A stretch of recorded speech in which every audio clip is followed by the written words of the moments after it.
Hello everyone, good morning সবাইকে। কেমন আছেন আপনারা সবাই? আশা করি খুব ভালো আছেন। আমিও খুব ভালো আছি। শরীরটা খুব খারাপ আছে, তাই ভয়েসটা একটু অন্যরকম শোনাবে। তো এটা আমার একটা হাফ কাট কিস আই মেকআপ প্র্যাকটিসের ভিডিও।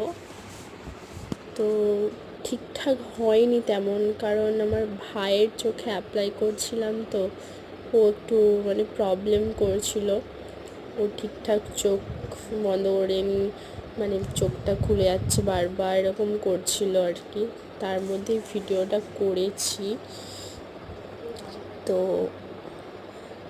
আপনারা কিন্তু কমেন্ট করে জানাবেন কীরকম লাগছে আই মেকআপটা। আপনারা কমেন্ট করে জানালে আমি অনেক খুশি হব। আমার কাজ আপনাদের সামনে আরও আনার চেষ্টা করব। তো আপনারা কমেন্ট করে অবশ্যই জানাবেন কেমন হয়েছে আই মেকআপটা। যদিও ঠিকঠাক তেমন হয়নি, কারণ আমার ভাইয়ের চোখে তো বলেই দিলাম ফার্স্টে, ও খুব প্রবলেম করছিল। লাইনার পরাচ্ছিলাম, বারবার চোখ খুলে দিচ্ছিল। তবুও যদি ভালো লেগে থাকে আমার কাজ আপনাদের, তাহলে অবশ্যই আপনাদের স্পেশাল দিনে আমাকে বুক করতে পারেন। ধন্যবাদ।